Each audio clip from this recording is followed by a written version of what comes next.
श्री गुरुभ्यो नमः। ज्योतिशान्तमनन्तमद्वयमजं वेदान्तवेदं परं ब्रह्मानन्तमहेशमित्रगणपत्वस्वादिनामाङ्कितम् आम्नायागमभारतादिवचनैर्नानापथप्रस्थितैः प्राप्यन्तं निजबोधरूपममलं प्रत्यक्प्रकाशं भजे। तपसा चीयते ब्रह्म तपसा सृज्यते जगत् तपस्सैवाप्यते श्रेयस्तपस्त्वं समुपाश्रये। सूर्यविष्णु शिवा शम्भु विघ्नराज गुहान् सुरान् ब्रह्मरूपान् सपर्यस्य स्वानुभूति प्रसिद्धये। कूटजात विश्वताप वारणाय यस्य बुद्ध्या कल्पितो हि कौतुका वहामृताजिह्वादः यद्हृदस्वतः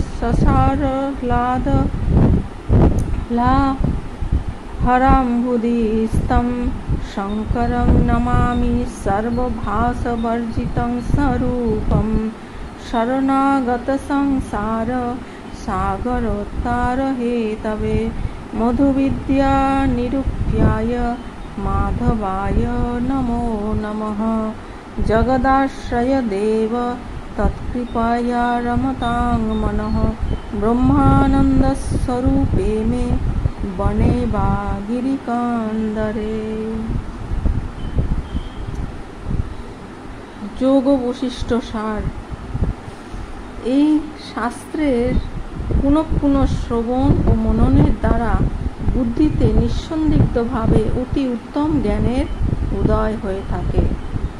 এই গ্রন্থ বারবার শ্রবণ করলে, মনন এবং নিদিধ্যাসন করলে মোক্ষ লাভের নিমিত্ত সাধকের আর কোনো তপস্যা, জপ বা ধ্যানাদি অন্য কোনো সাধন অনুষ্ঠানের প্রয়োজনই হয় না।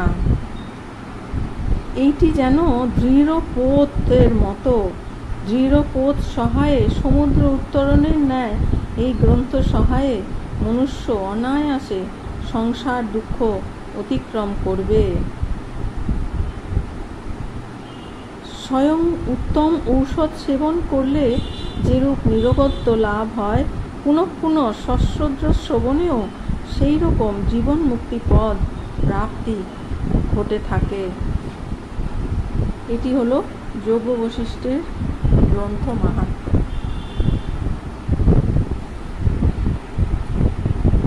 আমাদের আলোচনা হচ্ছিল 55। সচ্চিদানন্দ স্বরূপ আত্মাতেই ব্যভিচারী নাম রূপাত্মক প্রপঞ্চ কল্পিত। অজ্ঞানী অধিষ্ঠান স্বরূপ ব্রহ্মকে জানে না এবং ব্রহ্মে কল্পিত মিথ্যা নাম রূপকেই সত্য বলিয়া গ্রহণ করিয়া থাকে। অতএব অজ্ঞানী অপরমার্থদর্শী। জ্ঞানী তিনি হচ্ছেন পরমার্থীদর্শী, আর অজ্ঞানী অপরমার্থীদর্শী। শুধু দেখার পার্থক্য। একজন জ্ঞান দৃষ্টিতে পরমার্থ দর্শন করেন, আর আরেকজন অজ্ঞানী অজ্ঞান দৃষ্টিতে অপরমার্থ দর্শন করেন। একই জিনিস, একই জিনিসের যেমন সোনার কুণ্ডল, জ্ঞানী কি দেখেন? তিনি জ্ঞানের দৃষ্টিতে দেখেন সোনা, আর যিনি অজ্ঞানী তিনি কুণ্ডল যে নাম এবং তার যে রূপ সেইটি দেখেন। এই দেখাটা হলো অপরমার্থ দর্শন, আর সোনাকে দেখা মানে হলো পরমার্থ দর্শন। যেটা এসেন্স, যেটা সার, যেটা হচ্ছে অধিষ্ঠান, সেইটাকে দেখা মানেই হচ্ছে পরমার্থ দর্শন। আর নাম রূপকে দেখলে সেটা হলো অপরমার্থ দর্শন। তাহলে অজ্ঞানী যিনি, তিনি তো যে অধিষ্ঠান যে বস্তু, আত্মবস্তু, সেটি তিনি জানেন না, সেই বিষয়ে তার জ্ঞান নেই। সেই জন্য তিনি ওইটা না দেখে নাম রূপাত্মক জগৎকে দেখেন, তাই তিনি অপরমার্থীদর্শী। আর জ্ঞানী তিনি এই চর্মচক্ষু দিয়ে তো এই নাম রূপাত্মক জগৎ তো দৃষ্টিগোচর হয়ই, কিন্তু তিনি জানেন যে এটি কিন্তু সত্য নয়। এর ভেতরে এর যে অধিষ্ঠান যেটি আছে সেইটি সত্য। সেই জন্য জ্ঞানের দৃষ্টিতে জ্ঞানী ওই সত্যকে দেখেন, আত্মস্বরূপকে দেখেন। তিনি কুণ্ডলের মধ্যে সোনাই দেখেন। নাম রূপটা তার দৃষ্টিগোচর হয় বটে চর্মচক্ষু দিয়ে, কিন্তু ওইটার দিকে তার দৃষ্টি থাকে না, তার অ্যাটেনশন, তার দৃষ্টিটা থাকে সেই সোনার কুণ্ডলে, সোনাতে। কুণ্ডলের নাম রূপে নয়, কিন্তু সোনাতে। জ্ঞানী ও অজ্ঞানীর নিকট সংসার বিভিন্ন রূপে প্রতিভাত হয়। অজ্ঞস্য দুঃখময়ং জ্ঞস্যানন্দময়ং জগৎ অন্ধং ভুবনমধ্যস্য প্রকাশং তু সচক্ষুষঃ। এটি রয়েছে বরাহ উপনিষদে 2:22 শ্লোক। জগৎ অজ্ঞস্য দুঃখ ওঘময়ং জ্ঞস্য আনন্দময়ং ভাতি অন্ধস্য ভুবনম অন্ধং সচক্ষুষঃ তু প্রকাশম। জগৎ অজ্ঞানীর নিকট দুঃখময়, কিন্তু জ্ঞানীর দৃষ্টিতে উহা আনন্দময়। অন্ধের নিকট জগৎ অন্ধকার, কিন্তু চক্ষুষ্মান ব্যক্তির দৃষ্টিতে সর্বজগৎ প্রকাশ পরিপূর্ণ। জ্ঞানীর কাছে জগৎ আনন্দময়, কারণ তিনি দেখেন যে যা কিছু হচ্ছে এটা সত্যি নয়। যদি কিছু খারাপ ঘটে থাকে, দুঃখদায়ী ঘটে থাকে, তবুও জ্ঞানী জানেন যে এটা তো চিরস্থায়ী নয়, এটা ক্ষণস্থায়ী, এটা পরিবর্তনশীল, এটা অনিত্য, এটা অশাশ্বত। সেই জন্য এর জন্য দুঃখ করার কিছু নেই, যেটা অপরিবর্তনশীল, অলরেডি পরিবর্তিত হয়ে যাবে। এই জিনিসটা কিছুক্ষণ আগে বা কিছুদিন আগে ছিল না, এখন আছে, আবার একটু পরেই পরিবর্তন হয়ে যাবে। এটা পরমার্থ সত্য নয়, পারমার্থিক সত্যতা এতে নেই। সুতরাং এইটাতে এমনিই পরিবর্তনশীল হয়ে যাবে, বিনা প্রচেষ্টাতেই এটা পরিবর্তন হয়ে যাবে। সুতরাং এই পরিবর্তনশীল জিনিসের জন্য দুঃখ করার কিছু নেই।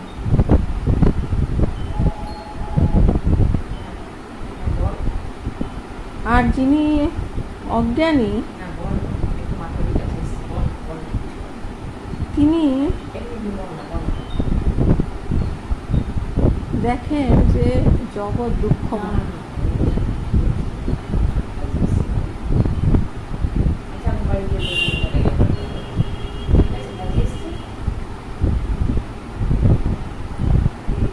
অজ্ঞানীর কাছে জগৎ দুঃখময়, কারণ এই জগৎটাই তার কাছে সত্য। অজ্ঞানী তিনি, তার যে স্বরূপ জ্ঞান নেই তার কাছে, তাই এই জগতে তিনি যা কিছু দেখছেন এটাকেই তিনি সত্য বলে মনে করছেন, আর তার জন্য এই জগৎটা দুঃখময় তার কাছে মনে হচ্ছে। যেমন কথামৃততে ঠাকুরের কথা আছে যে আমি এই জগৎ ধোকার টাটি, আমি হাসি খেলি আর মজা লুই। হ্যাঁ, তো এই জগৎটা হচ্ছে ধোকার টাটি। তো এই ধোকা যার কাছে সত্য বলে মনে হবে তার কাছে তো দুঃখ হবেই, ধোকা হবে। অজ্ঞানীর কাছে সেটা দুঃখময় মনে হবে। কিন্তু জ্ঞানী যিনি, তিনি কি দেখেন যে আরে এটা তো ধোকার টাটি, জগৎটা হলো ধোকার টাটি, এটা তো সত্যি নয়। সুতরাং এর জন্য দুঃখ করার কিছু নেই, এটা এমনিতেই একটু পরেই পরিবর্তন হয়ে যাবে। সেই জন্য ঠাকুর বলছেন আমি খাই দাই আর মজা লুটি।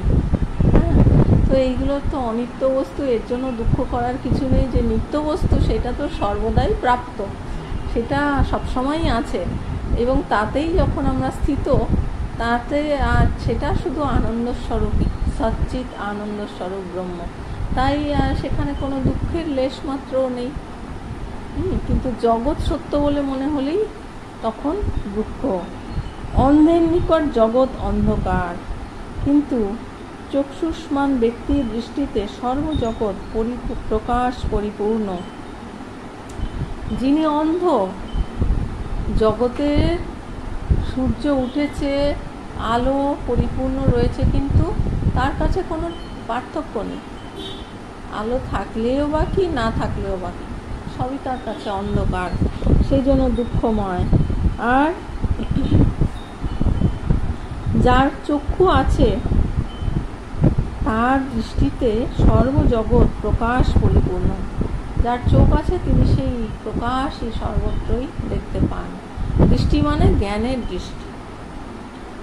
জ্ঞানী জানেন যে দ্বৈত বস্তুত নাই, জগৎ বস্তুত ব্রহ্মই, সুতরাং সর্বত্র তাহার এক আনন্দেরই প্রতীতি হয়। জ্ঞানী কি জানেন যে দ্বৈত, দ্বৈত মানে যে দুই, যে আমি আত্মা, আমি আলাদা আর ঈশ্বর আলাদা, আমি আলাদা আপনি আলাদা, এইটা আলাদা, সব আলাদা, আমার থেকে সব আলাদা। এই হচ্ছে দুই, দুই দেখা।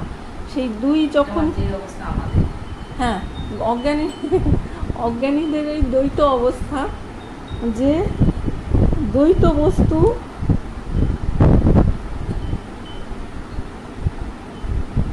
দ্বৈত বস্তু তো নাই, এটা হচ্ছে জ্ঞানী জানেন। কিন্তু অজ্ঞানী তো দ্বৈতই দেখছেন, তিনি দুই সর্বত্র দেখছেন, তিনি সব কিছুই নিজের থেকে পৃথক দেখছেন, সুতরাং তার কাছে সেটা দুঃখময়। কিন্তু যিনি জ্ঞানী তিনি কি জানেন? তিনি জানেন যে এই তো এই দ্বৈত, সেটা তো আসলে নেই, এটা তো অবভাস মাত্র, এটা তো প্রতীতি মাত্র, সুতরাং এটা নেই, এটা পারমার্থিক সত্যতা এর নেই। এটা হচ্ছে ব্যবহারিক সত্য, কিন্তু পারমার্থিক সত্য নয়। আর ব্যবহারিক সত্যটাই, সেটাই হচ্ছে ঠাকুর বলেছেন মিথ্যা, অর্থাৎ যেটা তিন কালে একই রকম যেটা থাকে না, সেটা হলো মিথ্যা। তিন কালে অবাধিত যেটি সত্য সেটা হচ্ছে সত্য, আর যেটা তিন কালে থাকে না সেটা হলো মিথ্যা, অর্থাৎ যেটি পরিবর্তনশীল সেটা হচ্ছে মিথ্যা। তাই জগৎ, যিনি জ্ঞানী তিনি কি জানেন যে দ্বৈত বস্তুত নেই, জগৎ বস্তুত ব্রহ্মই।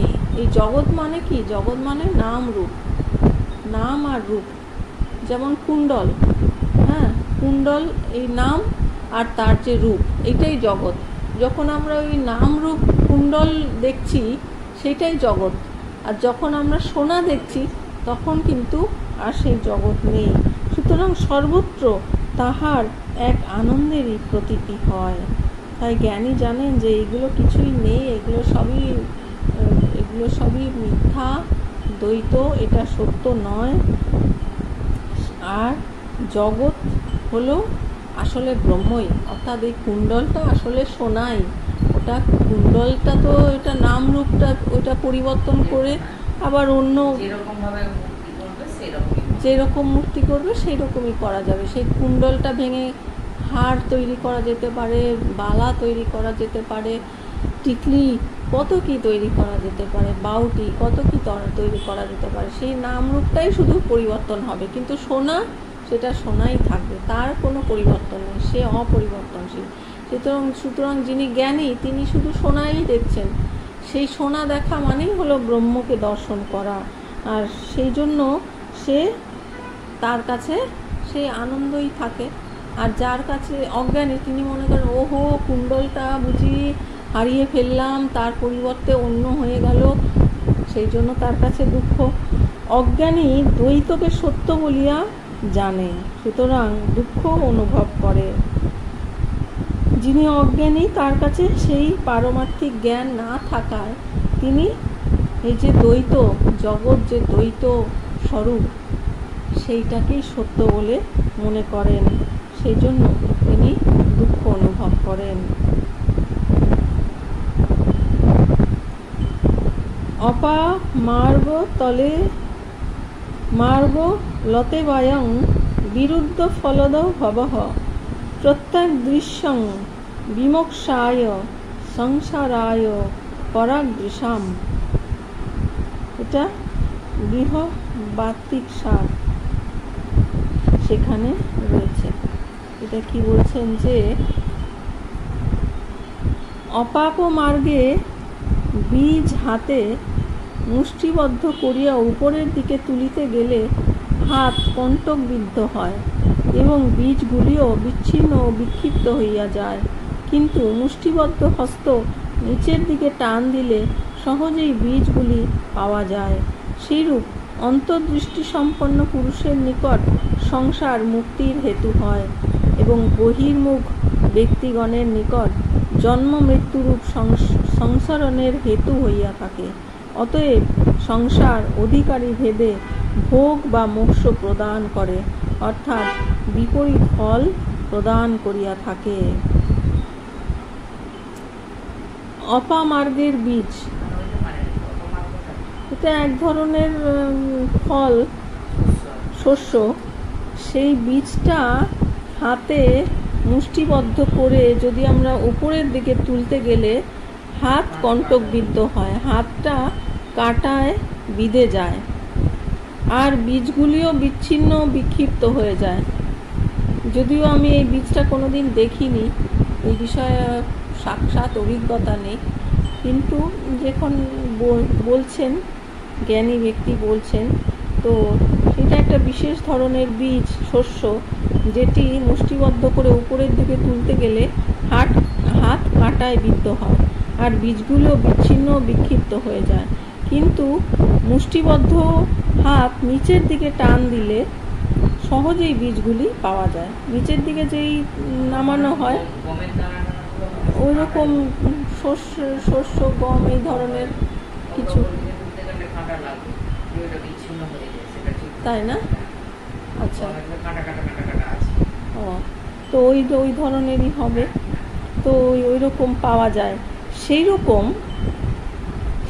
অন্তর্দৃষ্টি সম্পন্ন পুরুষের নিকট সংসার মুক্তির হেতু হয়। যার অন্তর্দৃষ্টি আছে, অর্থাৎ জ্ঞানের দৃষ্টি আছে, তার কাছে কিন্তু এই সংসার মুক্তির হেতু, মুক্তির কারণ হয়। তিনি এই সংসারটাকেই মুক্তির ভেলার মতো ব্যবহার করতে পারেন, মুক্তির ইনস্ট্রুমেন্ট হিসেবে ব্যবহার করতে পারেন, এবং বহির্মুখ ব্যক্তিগণের নিকট জন্ম মৃত্যুরূপ সংসরণের হেতু হইয়া থাকে। যারা বহির্মুখ অজ্ঞানী, বাইরে আনন্দ খুঁজছেন, ভেতরে দৃষ্টিপাত না করে বাইরে জগতের থেকে আনন্দ পেতে চাইছেন, ভেতরের যে আনন্দের কথা সেটা তাদের জানাই নেই। অজ্ঞানী ব্যক্তি, তারা ওগুলো জানেন না, সেই জন্য বহির্মুখী রয়েছেন। তাদের কাছে জন্ম মৃত্যুরূপ সংসরণের হেতু হইয়া থাকে। এই যে সংসারটা তাদের কাছে জন্ম মৃত্যুরূপ সংসরণ, তার কারণ হয়। কারণ বহির্মুখ যত আমরা হব তত আমরা সংসারে আরো বেশি আবদ্ধ হয়ে যাব, আর তত বেশি আমাদের এই জন্ম মৃত্যুর চক্রেও আবর্তিত হতে হবে। অতএব সংসার অধিকারী ভেদে ভোগ বা মোক্ষ প্রদান করে। সেই জন্য এই সংসারী যেমন অধিকারী, সে সেই রকম ফল প্রাপ্তি করে নেয়।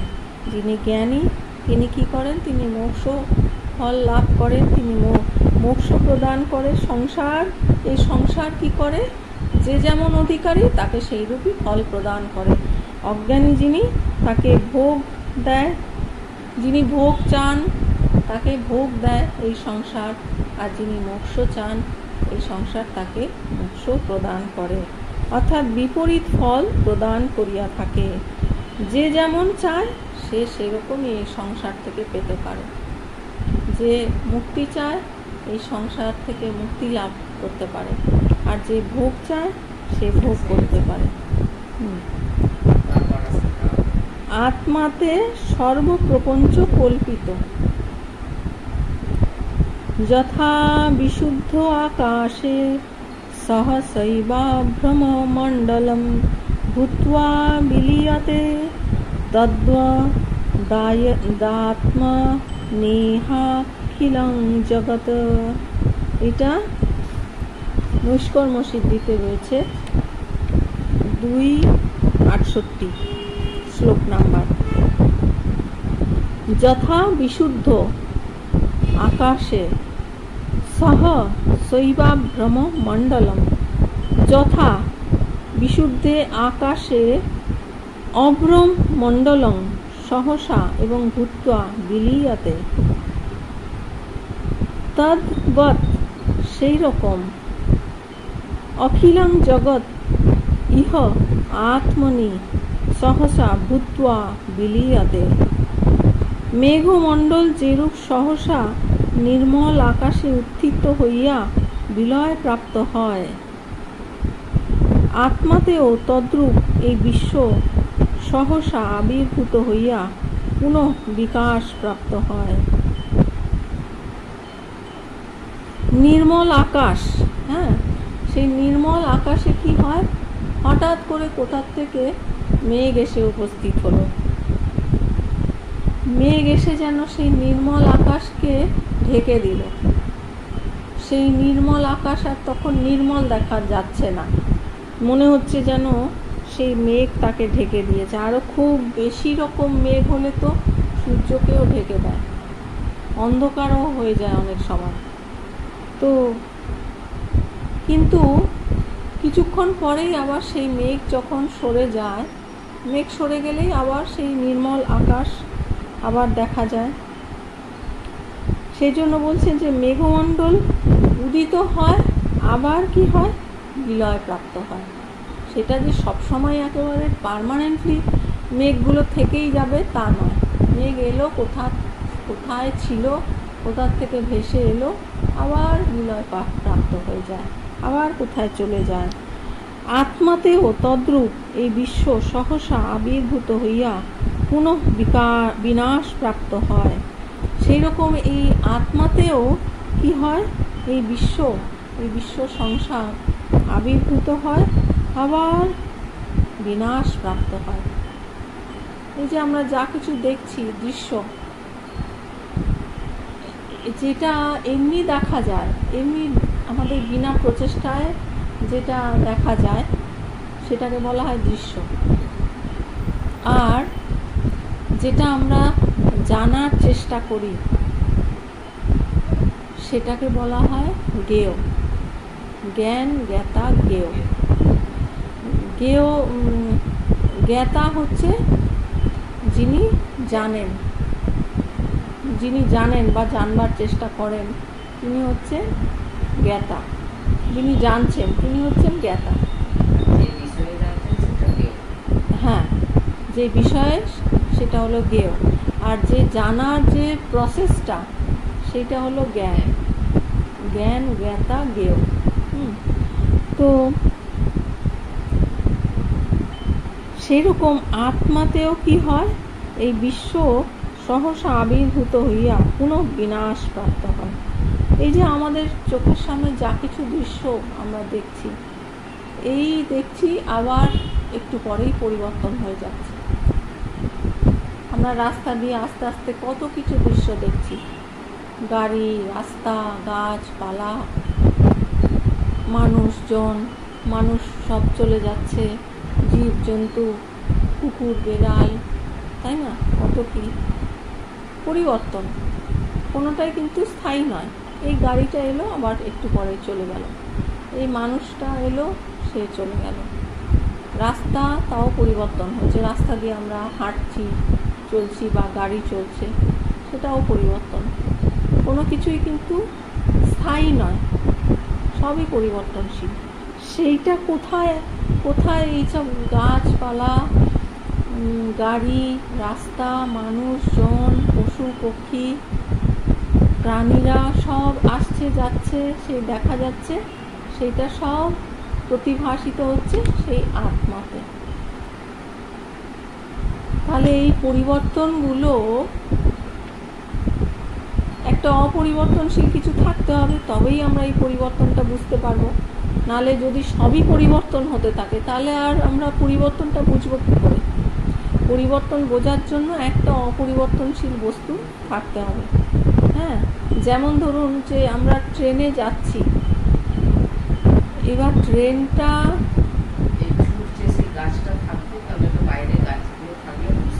বুঝতে পারবো যে ট্রেনটা যদি থেমে থাকে তাহলে অন্য ট্রেনটা পাশ দিয়ে যাচ্ছে, মনে হবে যে হ্যাঁ ট্রেনটা যাচ্ছে, তাহলে আমরা সেটা বুঝতে পারবো।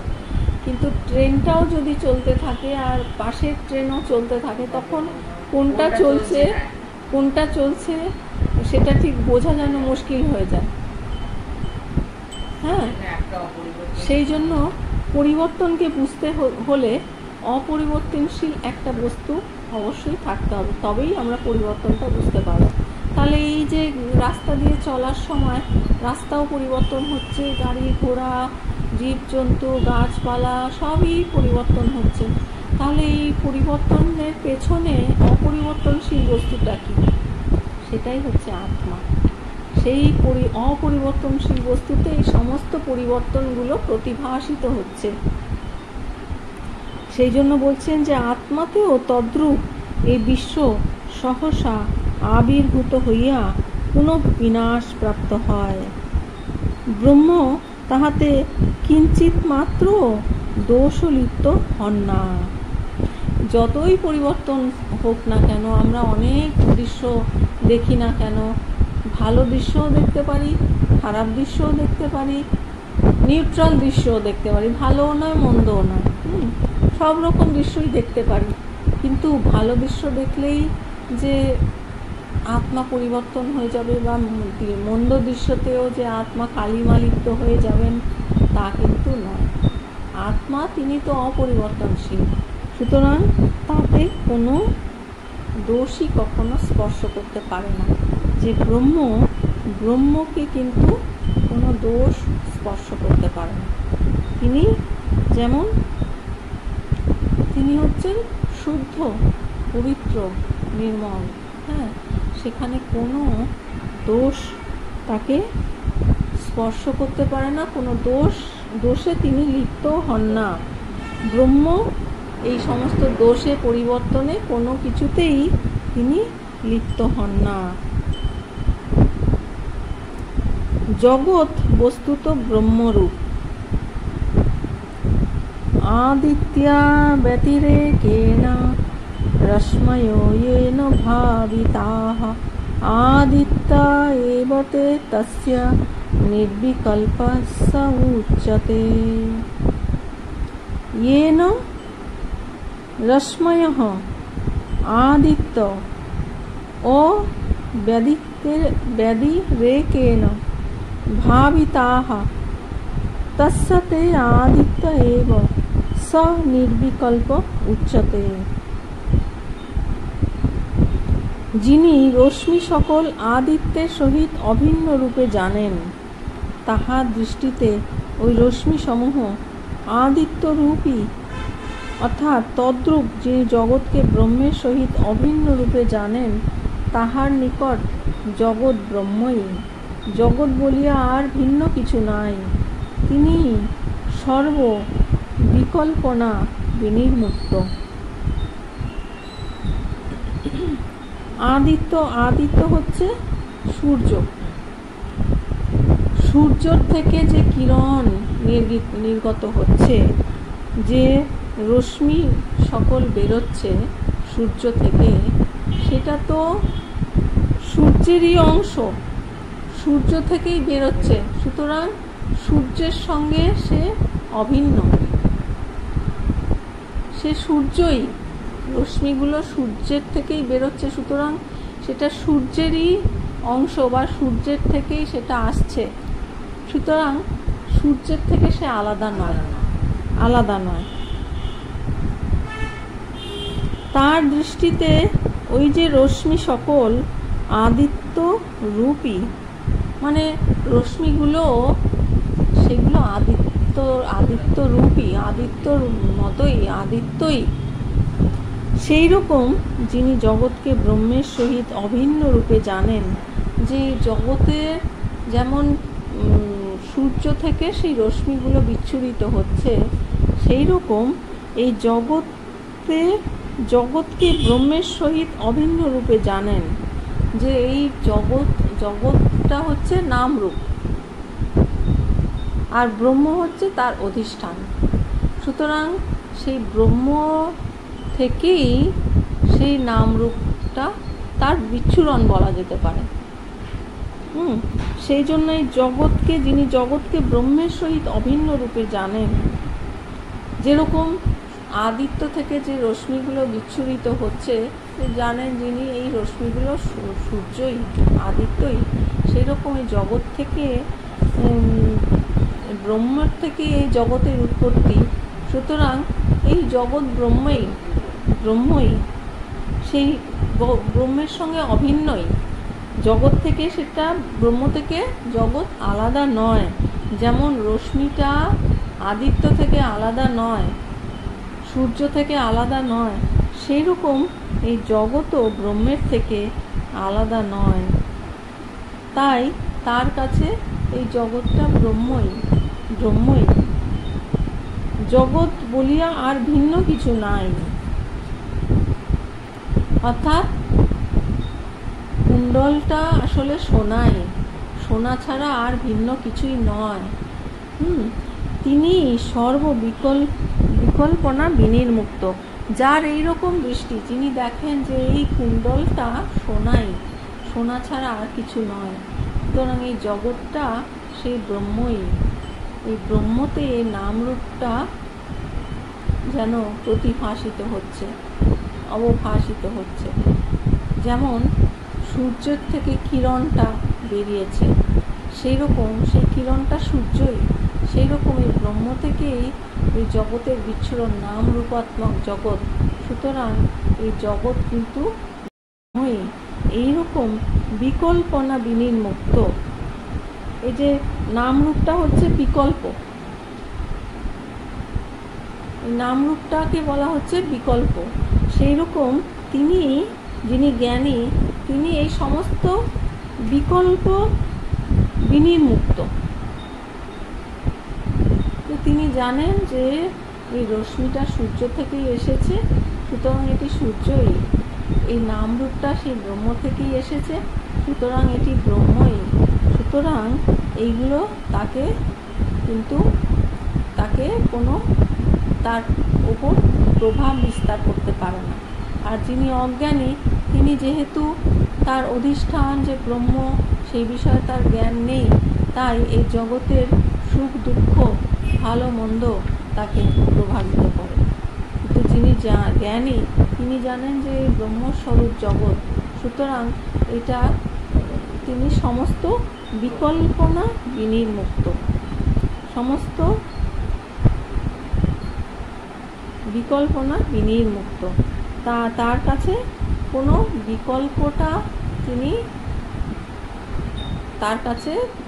বিকল্পটা তাকে কোনো প্রভাব বিস্তার করতে পারে।